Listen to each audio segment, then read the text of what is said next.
to bring his lips to me, believing in this from the start. The shrine soon defaced, all my faith misplaced in the sacrilege of the heart.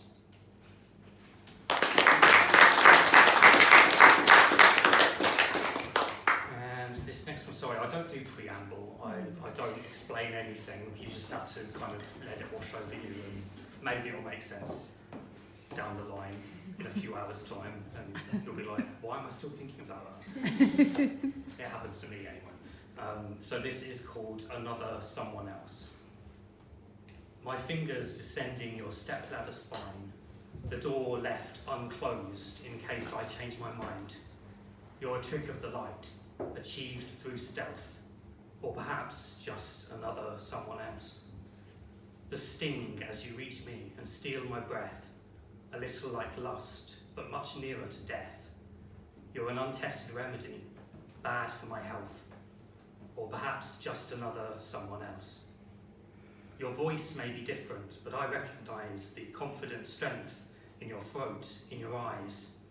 You're a shameful story that nobody tells, or perhaps just another someone else. Another someone I will let light my way to more regret. It hasn't really started yet, but you're another someone else, I bet.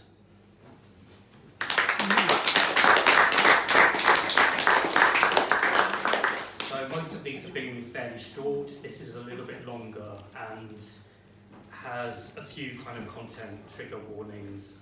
So bad relationships, I guess, and some physical kind of abuse type stuff.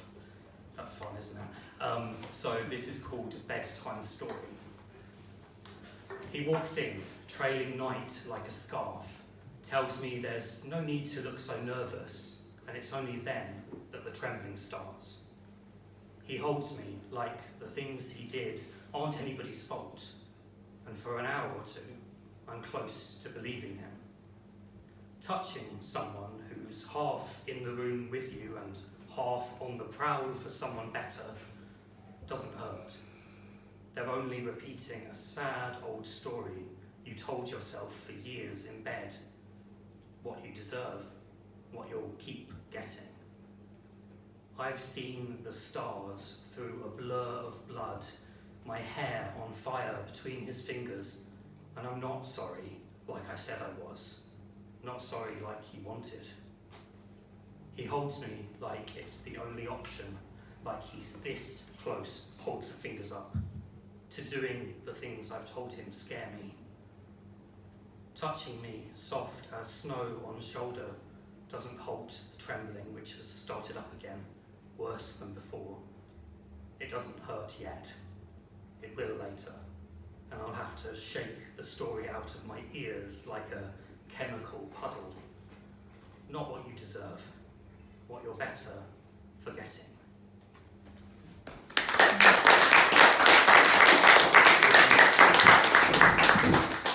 So this is the only one of these poems that I've read at an open mic before, a couple of weeks ago.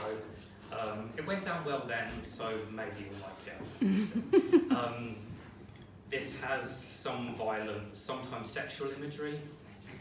You've probably come to expect that by now. This is called The Death of Lightning. This close, I could kiss the laughter out of your throat, through your Adam's apple. We are sour with sweat. I am 1 year passing that doesn't contain her, and only flickers of him, like a dying bolt of lightning. This far I can reason it all into submission, push you onto the bed, press myself into your long shadow.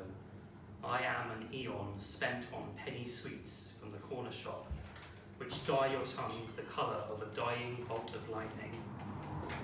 So close, so far, across the widened, gaping sky, we've come to see the death of lightning.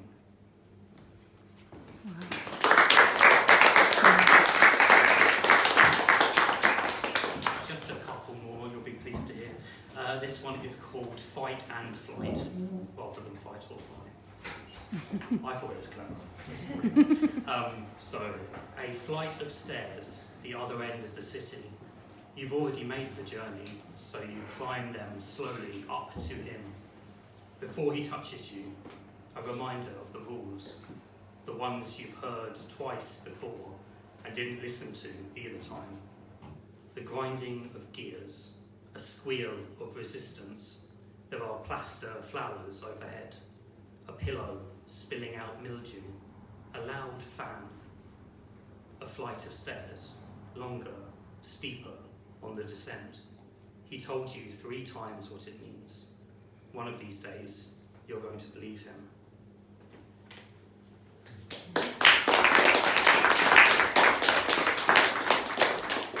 This next one is called Action.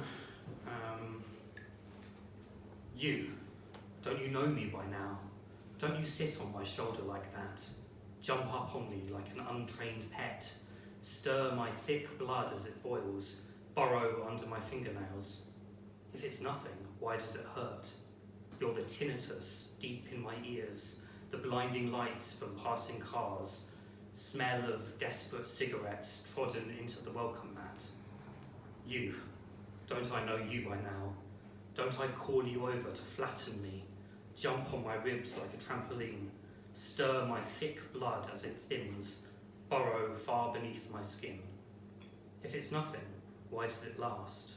When we know each other this well, the best, the quickest way to kill, something we don't dare to do.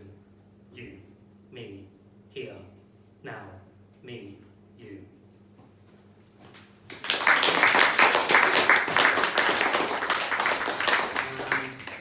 And this last one is called Retreat. This is the most recent one I've written. I've kind of been doing them in chronological order. On retreat from the world, at someone's holiday home, full of off-white furniture that sticks to your thighs, walking backwards through forests, and you notice all the animals have too many teeth between snarling lips, and the air is thick enough to choke you. Escape for a while to somewhere with no mirrors. You can't smile at yourself and pretend to be convinced. Running, sprinting across yards towards someone else who isn't in love with you, won't ever be, forgets your face between sightings. Go find a mirror to smile right into and tell yourself, you're doing fine, honey.